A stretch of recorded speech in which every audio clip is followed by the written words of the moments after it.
Hi friends, कैसे हैं आप लोग। आज हम देखने वाले हैं रीजनरेटिव सर्किट। रीजनरेटिव सर्किट में होता क्या है, अगर हमें पिस्टन की जो है स्पीड को बढ़ाना है या डबल करना है तो हम क्या कर सकते हैं, रीजनरेटिव सर्किट यूज़ कर सकते हैं, जिससे हमें बड़े पंप की, बड़े मोटर की, बड़े ऑयल टैंक की ज़रूरत ना पड़े।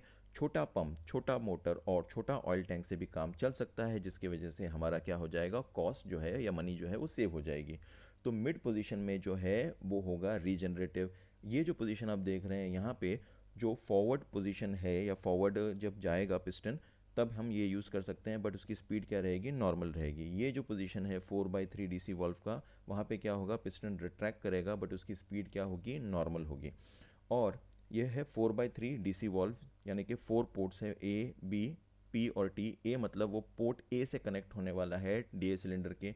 बी यानी क्योंकि वो पोर्ट बी से कनेक्ट होने वाला है डीए सिलेंडर के लिए। पी जो है यानी कि पंप साइड, टी यानी कि टैंक साइड। ठीक है, और ये सेटअप तो आपको पता है, जो कि नॉर्मली हर सर्किट में कॉमन होता है।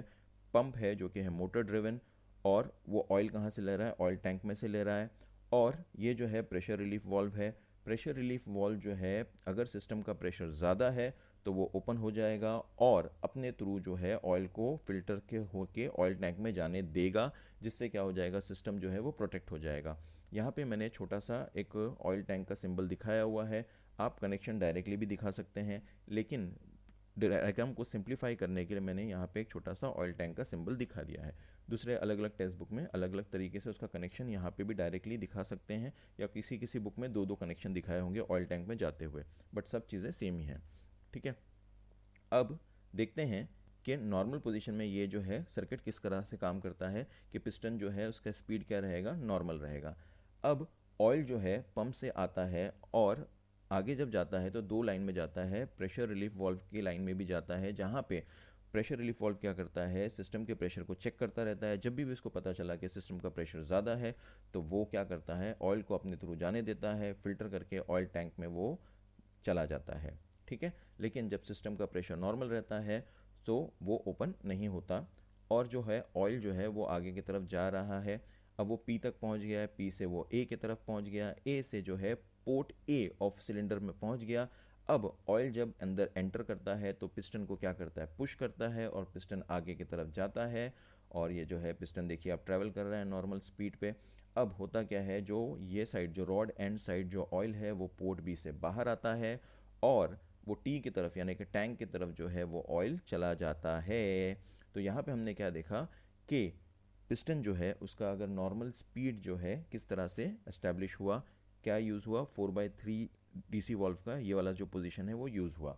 ठीक है, अब देखते हैं पिस्टन रिट्रैक्ट जब उसका नॉर्मल स्पीड रहता है पिस्टन का।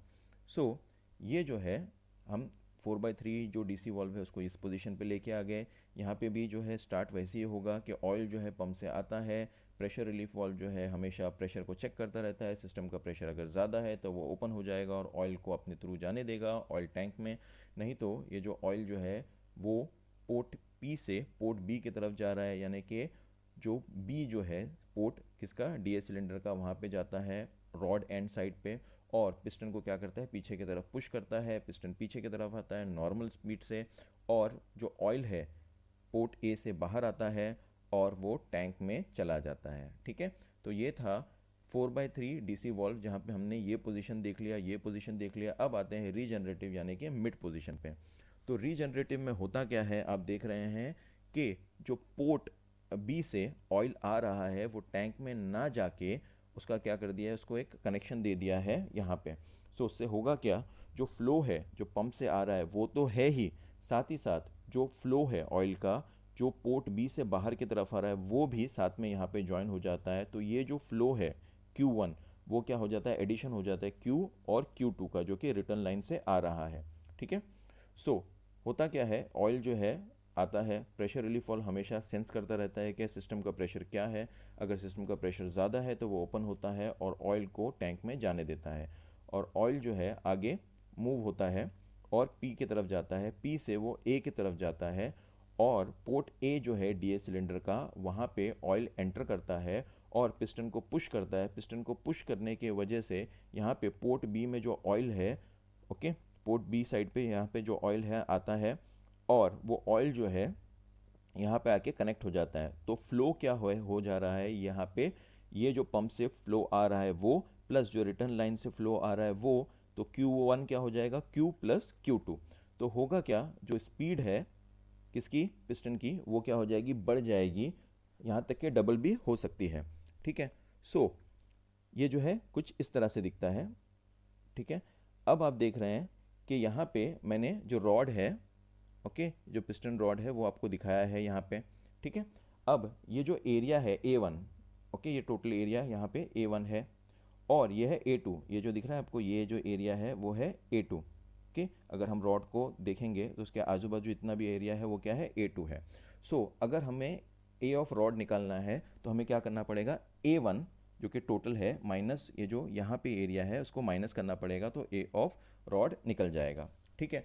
अब यहाँ पे मैं कुछ फॉर्मूलेज आपको दिखाने वाला हूँ, क्योंकि एग्जाम में कुछ फॉर्मूलेज यानी प्रॉब्लम्स आ सकते हैं जो पूछे जा सकते हैं एग्जामिनेशन में, तो हम वो डिस्कस करेंगे। और अगर उससे हमें ये फ़ायदा होगा कि अगर हमें पता करना है कि किस स्पीड से ये जो पिस्टन है वो आगे मूव कर रहा है, तो वो हम फाइंड कर सकते हैं अगर हमें एरिया ऑफ रॉड जो है वो पता है। ठीक है, डायमीटर पता होगा तो एरिया हम फाइंड कर सकते हैं।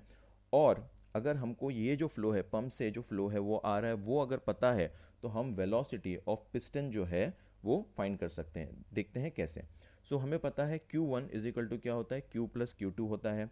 और Q1 यानी कि जो फ्लो यहाँ पे एंटर कर रहा है वो क्या हो जाएगा, A1 इंटू वी, यानी कि स्पीड जो है वो। सो A1 इंटू वी अगर मल्टीप्लाई करते हैं तो वो क्या है, Q1। तो Q1 इज इक्वल टू क्या है, A1 इंटू वी। तो ये क्या है, स्पीड है, और ये क्या है, एरिया है। So is equal to Q plus Q2। Q2 क्या हो जाएगा यहाँ पे A2 इंटू वेलोसिटी या स्पीड। ठीक है। सो अब यहाँ पे हमने को फॉर्मूला मिल गया। अब हम क्या करते हैं, ये जो A2 इंटू वी है उसको हम लेफ्ट साइड पे ले लेते हैं, तो ये मिल जाएगा A1 into V minus A2 into V is equal to Q। So यहाँ पे हम V को जो है कॉमन निकाल लेते हैं, तो हमें मिलेगा A1 माइनस A2, और हमें पता है A1 माइनस A2 क्या होता है, A ऑफ रॉड ही होता है। ठीक है। सो हम इसको लिख सकते हैं V is equal to Q upon A1 minus A2।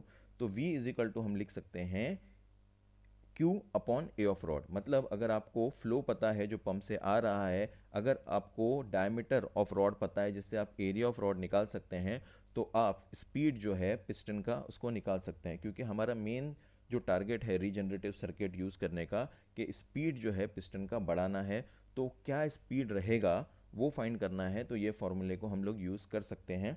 अब देखते हैं फोर्स के बारे में, क्योंकि यहाँ पे जो है फोर्स जो एक्ट करेगा इस साइड से और रॉड साइड से, तो F1 जो है यहाँ पे वो क्या हो जाएगा, प्रेशर जो ऑयल का है इनटू A1।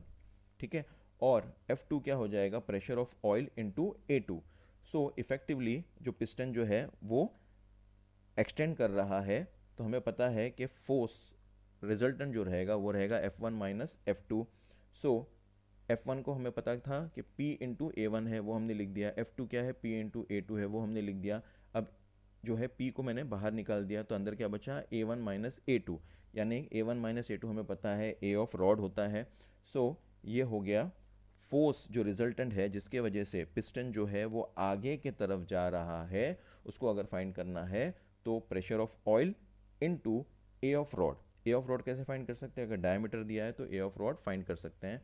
तो ये दो फार्मूलाज हैं जो रीजनरेटिव सर्किट के अंदर हैं, जिससे आप एग्जामिनेशन में अगर प्रॉब्लम आया तो वो सॉल्व कर सकते हैं, और साथ ही साथ अगर थियरी आता है तो वहाँ पे भी आप ये लिख सकते हैं। सो होप आपको ये वीडियो पसंद आया, रीजनरेटिव सर्किट समझ में आया।